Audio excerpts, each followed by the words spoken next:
Patricia Locke.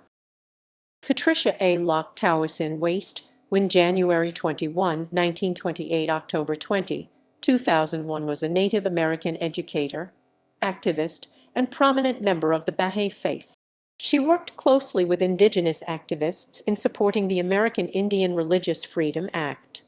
After joining the Bahá'í Faith in 1988, she was elected as the first Native American woman to serve on the National Spiritual Assembly of the Bahá'ís of the United States.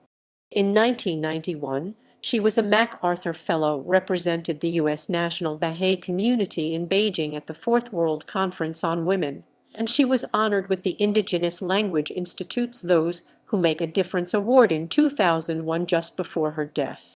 Posthumously, she was inducted into the National Women's Hall of Fame in 2006, and in 2014 was a National Race Amity Conference honoree of a Race Amity Medal of Honor, and the Google Cultural Institute included her in its listing showcasing great women.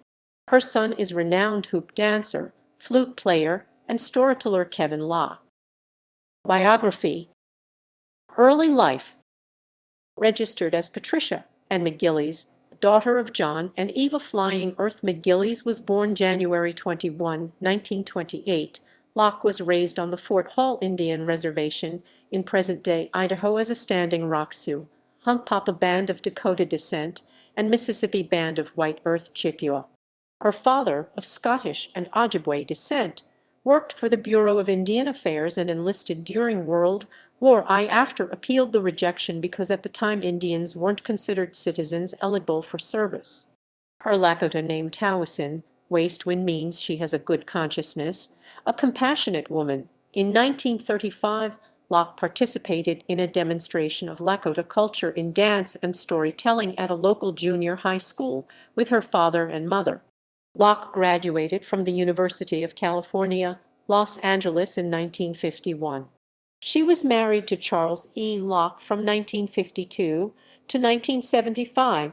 Their son is Kevin Locke and daughter Winona Flying Earth. She taught at University of California, Los Angeles, San Francisco State University, Alaska Methodist University, the University of Colorado, and the University of Southern Maine, to name a few.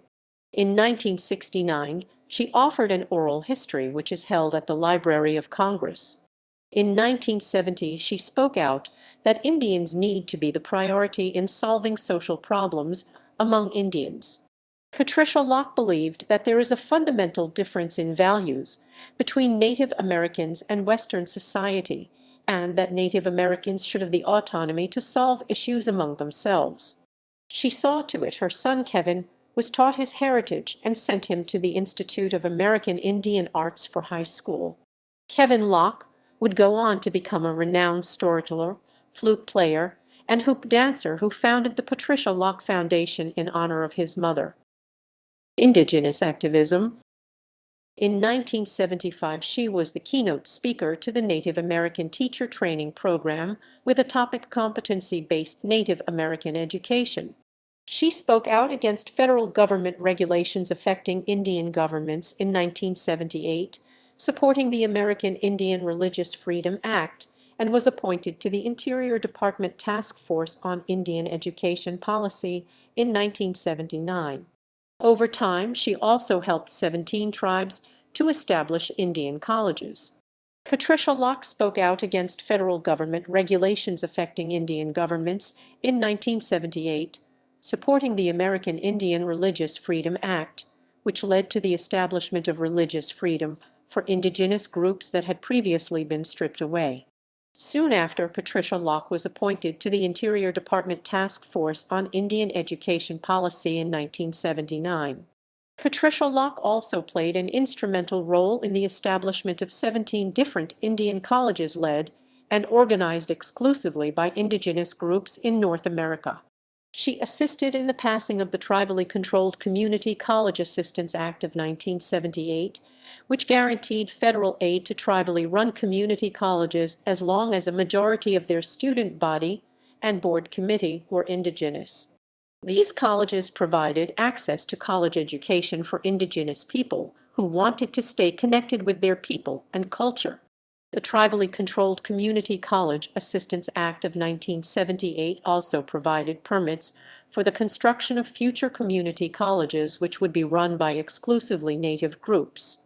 Patricia Locke was a strong supporter of the revisions to the American Indian Religious Freedom Act in 1994, which was passed by Bill Clinton. These revisions looked at the shortcomings of the American Indian Religious Freedom Act and how to remedy those shortcomings. Peyote, which is often used in indigenous ritual practices, was considered a Schedule I drug, meaning those in possession of peyote were in violation of the law. This 1994 amendment ensured that peyote could be used for proper religious ritual purposes. Bahá'í Faith. In August 1988, she joined her son on the trail, a light expedition of Native American Bahá'ís traveling to South America. Locke's trip, which lasted from August 13 to September 5, involved meeting with and spreading ideas and Bahá'í teachings in South America. Soon she lived on the Standing Rock Reservation and was a Bahá'í for the last 10 years of her life. During her time at Standing Rock, in 1989, Locke interviewed Jacqueline Left Hand Bull for the newspaper about her view of the relationship of the Bahá'í Faith and Lakota belief, especially in regards to the white buffalo woman when she said she'd return. It was a promise. Some of us believe that the promise has been fulfilled. And Locke was particularly struck that, in Baha'u'llah's foundational experience, she was the first Native Indian woman to serve on the National Spiritual Assembly of the Baha'is of the United States and, up to her time, held the highest office of any Indian to serve. The same year, she also co-authored a paper, The Effects of Testing on Native Americans, for the National Commission on Testing and Public Policy. During that 1993 Parliament of Religions, she was among those who, as part of the Native delegation, and speaking as a Bahá'í delegate along with then Continental Councillor Jacqueline Left Hand Bull, attempted to have a resolution adopted by the Parliament named American Indian Declaration of Vision 1993, which said in part, 100 years ago, during the 1893 Parliament of World Religions, the profoundly religious original peoples of the Western Hemisphere were not invited. We are still here and still struggling to be heard for the sake of our Mother Earth and our children. Our spiritual and physical survival continues to be threatened all over the hemisphere.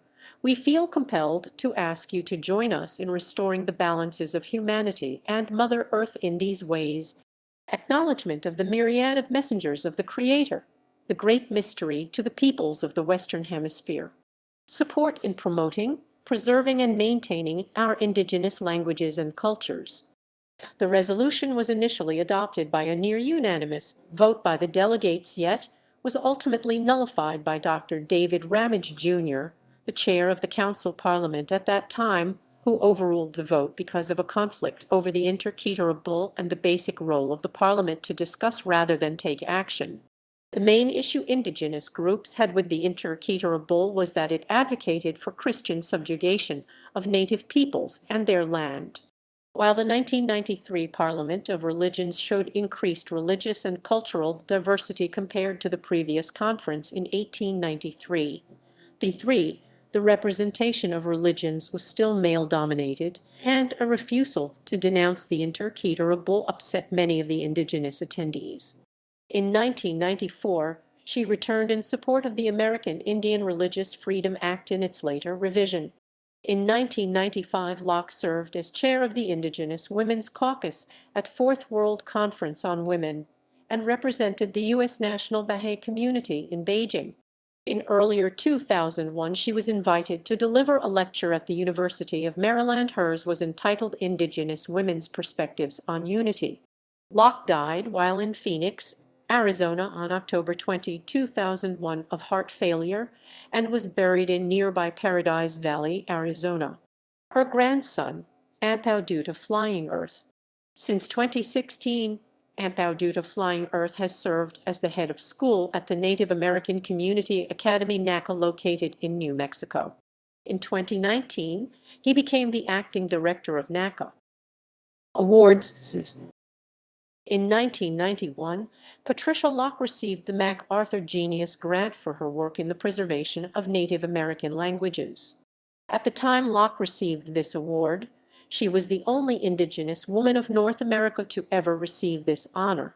Artist Holly Sigler collaborated with Patricia Locke from 1998 to 1999 to create a piece titled 20 Years of Joy. On October 13, 2001, just 1 week before Patricia Locke passed away, she and her son Kevin Locke received the Those Who Make a Difference Award presented by the Indigenous Language Institute ILI. Kevin Locke was recognized as an accomplished storyteller and hoop dancer who worked to preserve the Lakota tradition alongside his mother. After Patricia Locke's passing, in 2005, she was inducted into the Nation Women's Hall of Fame.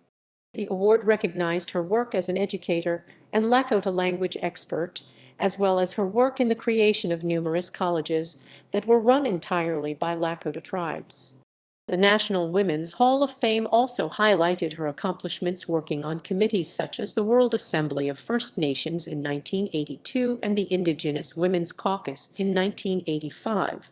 In 2014, the National Race Amity Conference honored Patricia Locke with the Medal of Honor. Before this award, Locke had been a National Race Amity Conference honoree, but it was not until her passing that she received the Medal of Honor. Jacqueline Left Handbull said of her, Tawacin WasteWin chose to follow a life path of service to her people, who at first were American Indians, grew to include all Indigenous people, and by the end of her remarkable life, had grown to include all of her human family. In both personal matters and through interaction with the world around her, she began to tread a path that insisted upon justice. In 2011, John Colstow published a biography, Compassionate Woman, The Life and Legacy of Patricia Locke. His book shows both the professional accomplishments of Locke as well as her personal connections to her family. The Patricia Locke Foundation. In 2018, Kevin Locke created the Patricia Locke Foundation, which aims to educate Indigenous peoples and children in the importance of their ancestral languages and spiritual connections. The Patricia Locke Foundation also works to support business led by Native women, as well as provide legal support for Indigenous peoples when necessary. This organization seeks to invest in younger generations who they believe will shape the future and pass on Indigenous traditions to future generations.